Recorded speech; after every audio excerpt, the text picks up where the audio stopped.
adik-adik, apa kabar semua? Dahsyat, luar biasa, yes. Tetap semangat ya adik-adik. Sekarang kita mau siapkan hati untuk menyembah Tuhan. Kita akan menyanyikan satu lagu, judulnya Ku Bawa Korban Syukurku.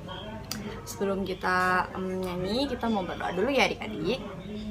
Tuhan, terima kasih untuk berkat dan kasih setiamu yang Engkau berikan kepada kami pada hari ini Tuhan, pagi, siang, sore, atau malam hari Tuhan, dimanapun adik-adik mendengarkan firman-Mu ya Bapa. Kami ingin menyembah-Mu Tuhan, biarlah kiranya persembahan yang kami berikan ini Tuhan bisa menyenangkan hati-Mu ya Bapa. Terima kasih Tuhan Yesus, terima kasih ya Roh Kudus, dalam nama Tuhan Yesus kami berdoa dan mengucap syukur. Amin. Saat ku masuk hadirat-Mu, ku tersungkur dan sembah-Mu, ku persembahkan korban syukurku yang terbaik bagimu. Kita nyanyikan lagu ini dari awal. Saat ku masuk hadirat-Mu, ku tersungkur dan sembah-Mu, ku persembahkan korban syukurku yang terbaik bagimu.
Terima kasih Tuhan, kami sudah menyembah-Mu Bapa, kami sudah memuji dan menyembah-Mu Tuhan pada hari ini Tuhan. Kami ingin mendengarkan firman-Mu ya Bapa.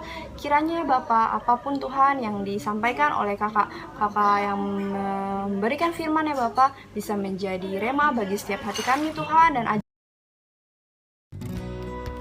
Nah, gimana nih adik-adik nih praise and worship-nya? Pasti seru banget kan? Betul. Oke, kali Coach mau nanya. Coach Noni pernah main petak umpet gak? Pernah dong. Wah, seru kan pasti kan? Seru. Nah, kalau Gilan you bersembunyi nih ya, terus you ketahuan atau ketangkap walaupun you sudah bersembunyi di tempat yang tidak mungkin diketahui orang lain nih. Wah, kira-kira you curiga gak nih? Curiga pasti ada kalau yang ada kasih orang tahu. kasih tahu persembunyian nih ya. Atau enggak dia ngintip. Pasti curiga ya Coach ya. Iya, mana mungkin sih dia bisa ketemuin Ai terus gitu kan.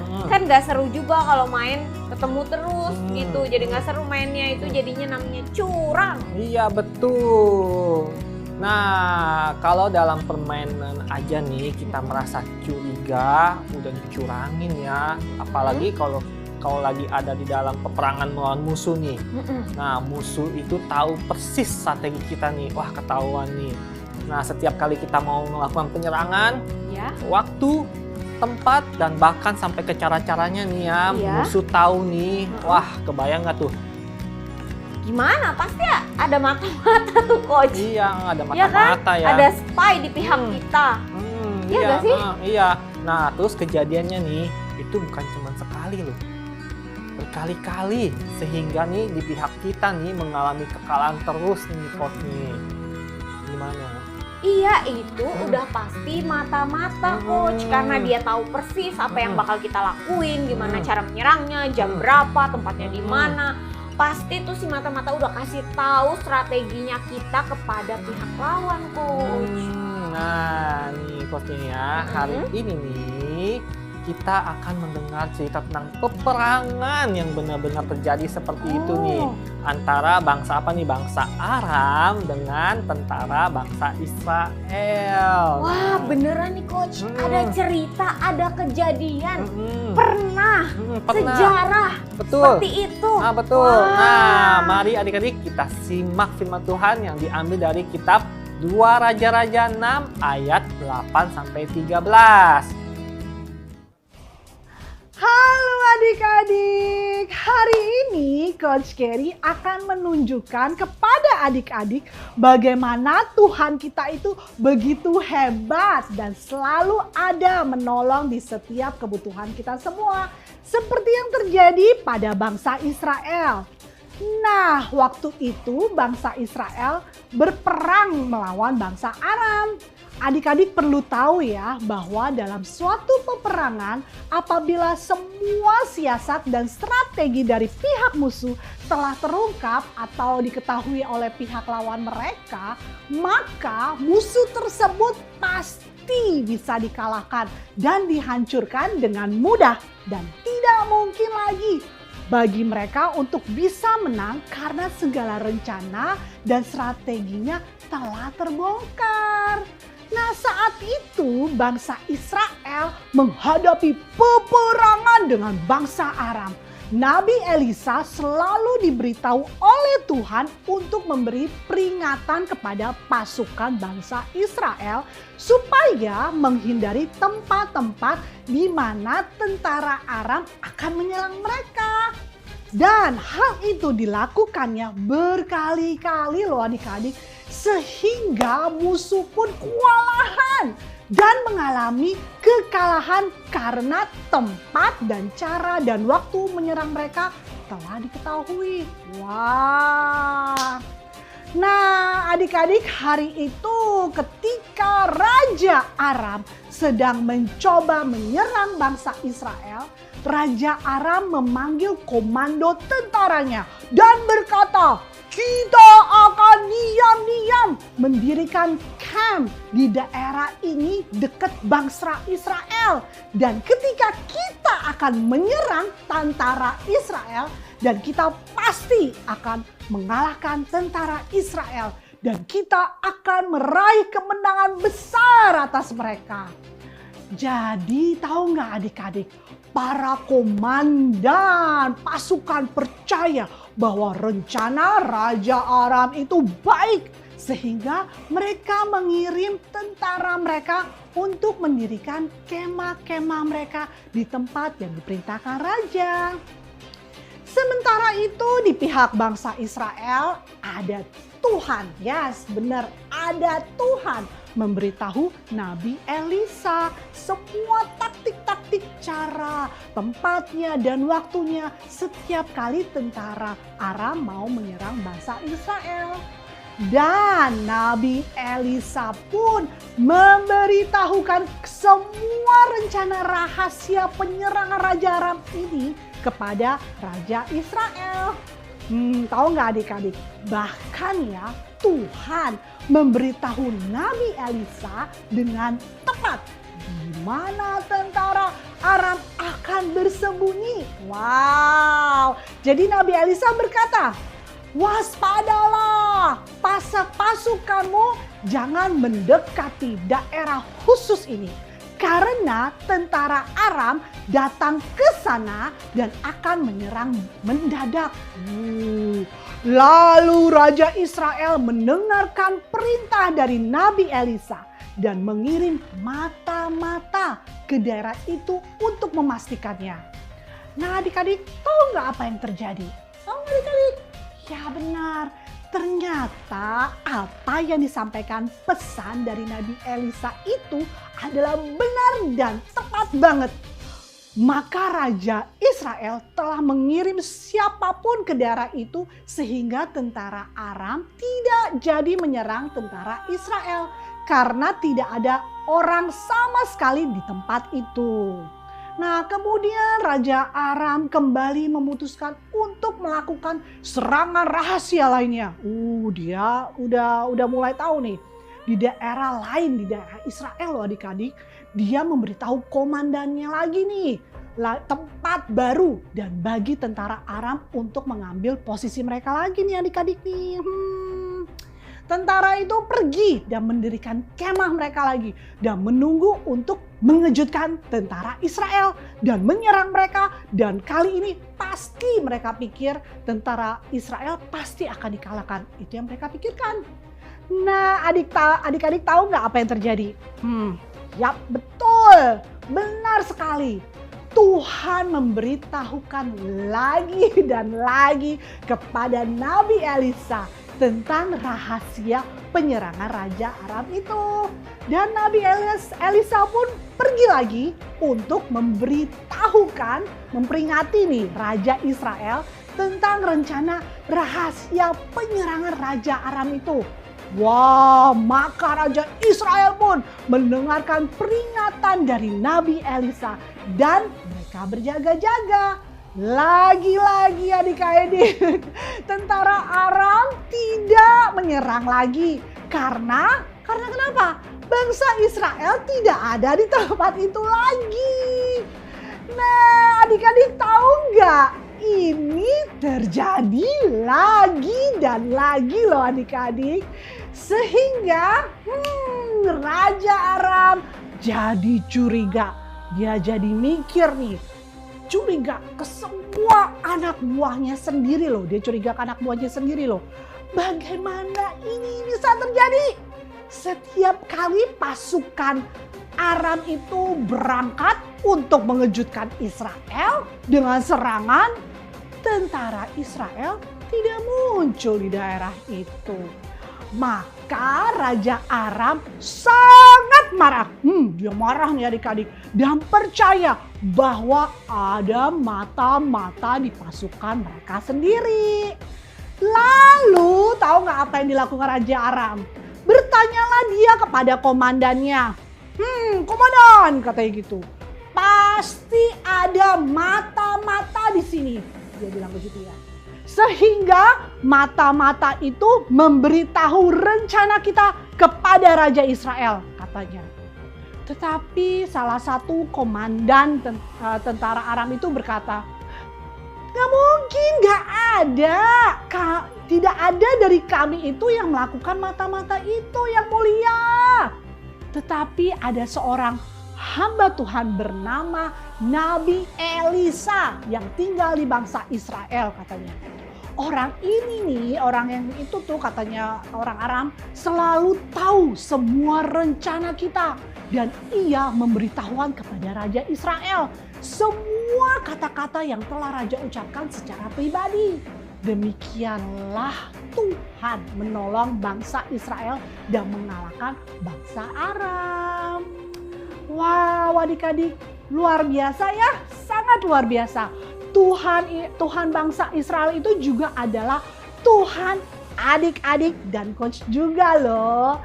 Melalui Yesus Kristus yang mati di kayu salib, semua musuh-musuh kita, termasuk segala trik-triknya loh, strateginya, tipu muslihatnya si jahat itu telah dikalahkan dan ditaklukkan di bawah kaki Yesus Kristus.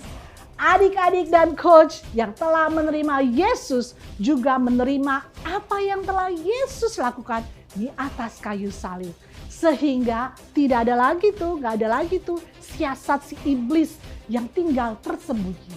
Segala tipuan iblis yang telah dikalahkan oleh Yesus di kayu salib itu sangat luar biasa.